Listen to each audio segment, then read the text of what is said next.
विपिन बाबू के लिए स्त्री ही संसार की सुंदर वस्तु थी। वह कवि थे और उनकी कविता के लिए स्त्रियों के रूप और यौवन की प्रशंसा ही सबसे चित्कर्षक विषय था। उनकी दृष्टि में स्त्री जगत में व्याप्त कोमलता, माधुर्य और अलंकारों की सजीव प्रतिमा थी। जुबान पर स्त्री का नाम आते ही उनकी आंखें जगमगा उठती थीं, कान खड़े हो जाते थे, मानो किसी रसिक ने गान की आवाज़ सुन ली हो।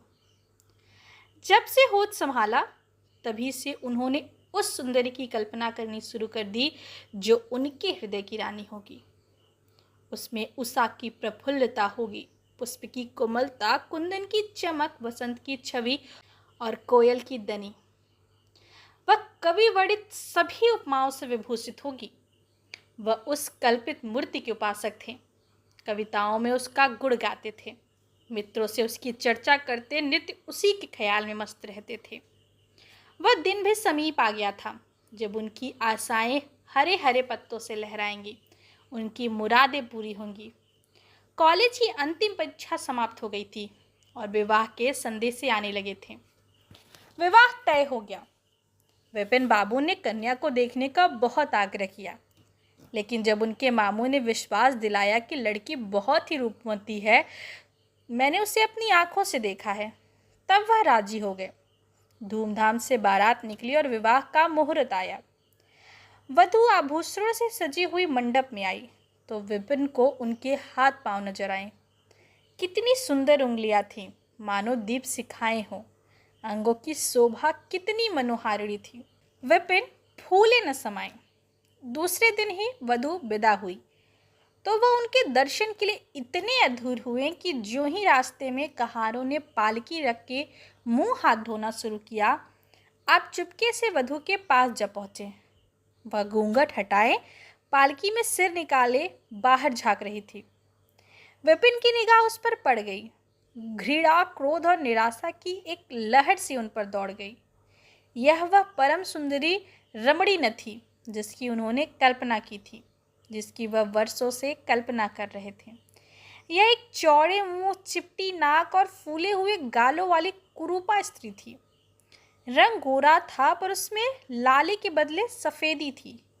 और फिर रंग कैसा ही सुंदर हो, रूप की कमी नहीं पूरा कर सकता। विपिन का सारा उत्साह ठंडा पड़ गया। हाय, इसे मेरे ही गले पड़ना था। क्या इसके लिए समस्त संसार में कोई और न मिलता था? उन्हें अपने मामू पर क्रोध आया, जिन्होंने वधू की तारीफों के पुल बांध दिए थे। अगर इस वक्त वह मिल जाते तो विपिन उनकी ऐसी खबर लेता कि वह भी याद करते। जब कहारों ने फिर पालकी उठाई तो विपिन मन में सोचने लगा, इस स्त्री के साथ कैसे मैं बोलूँगा, कैसे इसके साथ जीवन काटूँगा। इसकी ओर तो ताकने से भी घृणा होती है। ऐसी कुरूपा स्त्रियां भी संसार में हैं, इसका मुझे अब तक पता न था। क्या मुंह ईश्वर ने बनाया है? क्या आंखें हैं? मैं और सारे ऐबों की ओर से आंखें बंद कर लेता, लेकिन वह चौड़ा सा मुंह। भगवान, क्या तुम्हें मुझ पर यह वज्रपात करना था? विपिन को अपना जीवन नरक सा जान पड़ता था। वह अपने मामू से लड़ा, ससुर को लंबा खर्रा लिखकर फटकारा, माँ बाप से हुज्जत की, और जब इससे भी शांति न हुई तो कहीं भाग जाने की बात सोचने लगा। आशा पर उसे दया अवश्य आती थी। वह अपने आप को समझाता कि इसमें इस बेचारी का क्या दोष, उसने जबरदस्ती तो मुझसे विवाह किया नहीं। लेकिन यह दया और विचार उस घृणा को न जीत सकता था जो आशा को देखते ही उसके रोम रोम में व्याप्त हो जाती थी। आशा अपने अच्छे से अच्छे कपड़े पहनती, तरह तरह के बाल संवारती, घंटों आईने के सामने खड़ी होकर अपना श्रृंगार करती, लेकिन विपिन को यह शुतुरमुर्ग सा लगता था। वो दिल से चाहती थी कि उन्हें प्रसन्न करूं, उनकी सेवा के लिए अवसर खोजा करती थी, लेकिन विपिन उससे भागा भागा करता था। अगर कभी भेंट हो भी जाती तो कुछ ऐसी चिल्ली की बातें करने लगता कि आशा रोती हुई वहां से चली जाती। सबसे बुरी बात यह थी कि उसका चरित्र भ्रष्ट होने लगा। वह यह भूल जाने की चेष्टा करने लगा कि मेरा विवाह हो गया है। कई कई दिनों तक आशा को उसके दर्शन भी न होते।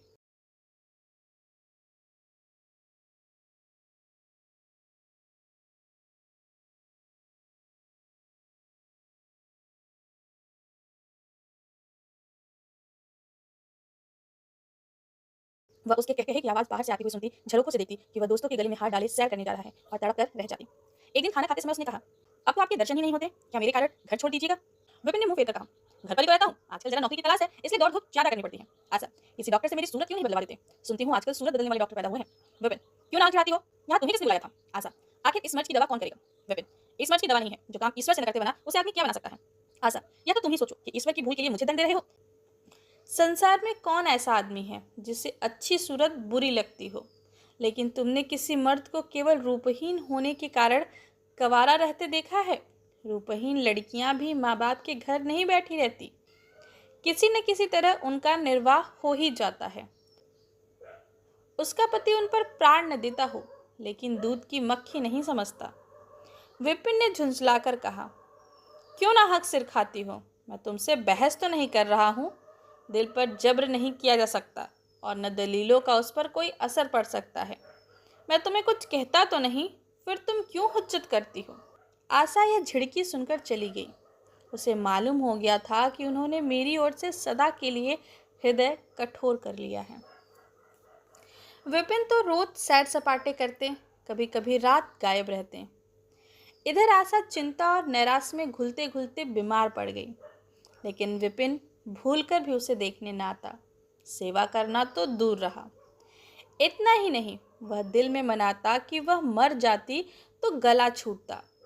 अब की खूब देखभाल कर अपनी पसंद का विवाह करता। अब वह और भी खुल खेला। पहले आशा से कुछ दबता था, कम से कम उसे यह धड़का लगा रहता था कि कोई मेरी चाल ढा, लेकिन विषय भोग में धन ही का सर्वनाश नहीं होता, इससे कहीं अधिक बुद्धि और बल का सर्वनाश होता है। विपिन का चेहरा पीला पड़ने लगा, देह भी चीड़ होने लगी, पसलियों की हड्डियां निकल आईं। रंग रोगन से क्या हो सकता। एक दिन आशा बरामदे में चारपाई पर लेटी हुई थी। विपिन को भी उस पर दया आ गई, आकर सामने खड़े हो गए। आशा ने उनके मुख की ओर देखा तो चौंक पड़ी।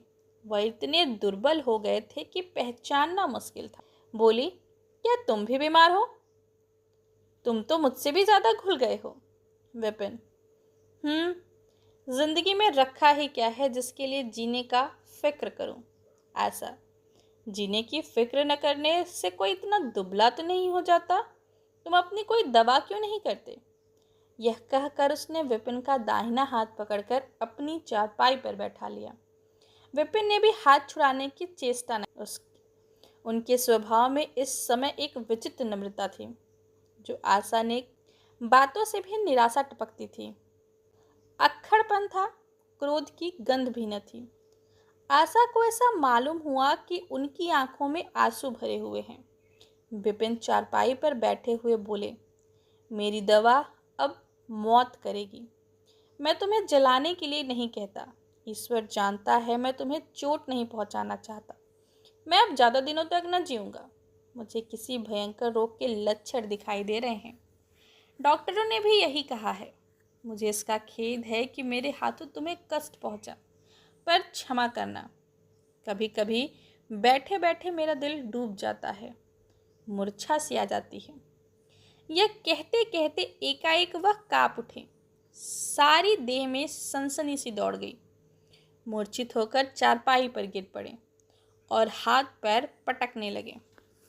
मुंह से फिचकुर निकलने लगा। सारी देह पसीने से तर हो गई। आशा का सारा रोग हवा हो गया। वह महीनों से बिस्तर न छोड़ सकी थी, पर इस समय उसके शिथिल अंगों में विचित्र स्फूर्ति दौड़ गई।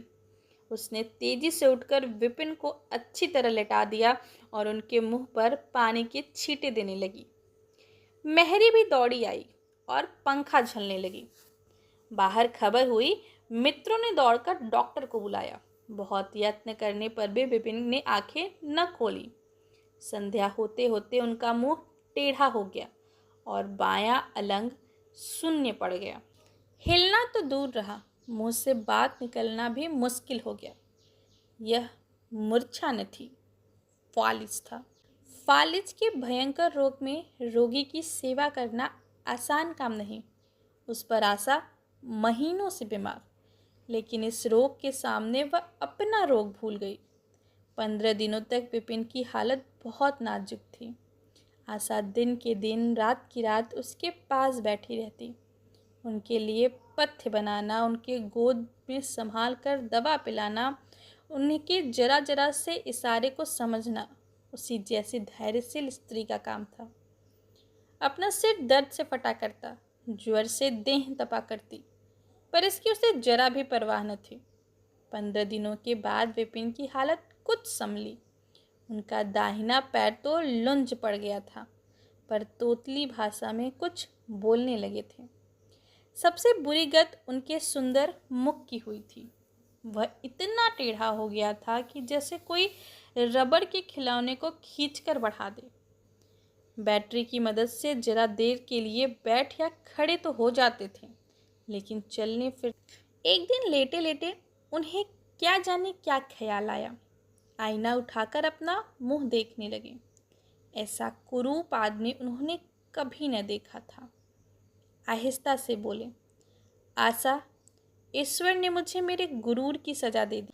वास्तव में यह उसी बुराई का बदला है जो मैंने तुम्हारे साथ की। अब तुम अगर मेरा मुंह देखकर घृणा से मुंह फेर लो तो मुझे तुमसे जरा सी भी शिकायत न होगी। मैं चाहता हूँ तुम मुझसे उस दुर्व्यवहार का बदला लो जो मैंने तुम्हारे साथ किए हैं। आशा ने पति की ओर कोमल भाव से देखकर कहा, मैं तो आपको अब भी उसी निगाह से देखती हूँ। मुझे तो आप में कोई अंतर नहीं दिखाई देता। विपिन, वाह, बंदर का सा मुंह हो गया है और तुम कहती हो कि अंतर ही नहीं। मैं तो अब कभी बाहर न निकलूंगा। ईश्वर ने मुझे सचमुच दंड दिया। बहुत यत्न किए गए, पर विपिन का मुंह सीधा न हुआ। मुख का बायां भाग इतना टेढ़ा हो गया था कि चेहरा देखकर डर मालूम होता था। हाँ, पैरों में इतनी शक्ति आ गई कि अब वह चलने फिरने लगे। आशा ने पति की बीमारी में देवी की मनौती की थी। आज उसी पूजा का उत्सव था। मोहल्ले की स्त्रियां बनाव श्रृंगार किए जमा थीं। गाना बजाना हो रहा था। एक सहेली ने पूछा, क्यों आशा, अब तो तुम्हें उसका मुंह जरा भी अच्छा न लगता होगा। आशा ने गंभीर होकर कहा, मुझे तो पहले से कहीं अच्छा मालूम होता है। चलो, बातें बनाती हो। नहीं बहन, सच कहती हूँ। रूप के बदले मुझे उनकी आत्मा मिल गई, जो रूप से कहीं बढ़कर है। विपिन कमरे में बैठे हुए थे। कई मित्र जमा थे। ताश हो रहा था। कमरे में एक खिड़की थी जो आंगन में खुलती थी। इस वक्त वह बंद थी। एक मित्र ने चुपके से उसे खोल दिया और शीशे से झांककर विपिन ने कहा, आज तो तुम्हारे यहाँ परियों का जमघट है। विपिन, बंद कर दो। अजी जरा देखो तो कैसी कैसी सूरतें हैं। तुम्हें इन सबों में कौन सबसे सुंदर मालूम होती है। विपिन ने उड़ती हुई नज़रों से देखकर कहा, मुझे तो वही सबसे अच्छी मालूम होती है जो थाल में फूल रख रही है। वाहरी आपकी निगाह, क्या सूरत के साथ तुम्हारी निगाह भी बिगड़ गई है। मुझे तो वह सबसे बदसूरत मालूम होती है, इसलिए क्योंकि तुम उसकी सूरत देखते हो और मैं उसकी आत्मा। अच्छा, यही मिसेस विपिन है। जी हाँ, यह वही देवी है। इसी के साथ मुंशी प्रेमचंद की कहानी स्त्री और पुरुष समाप्त होती है।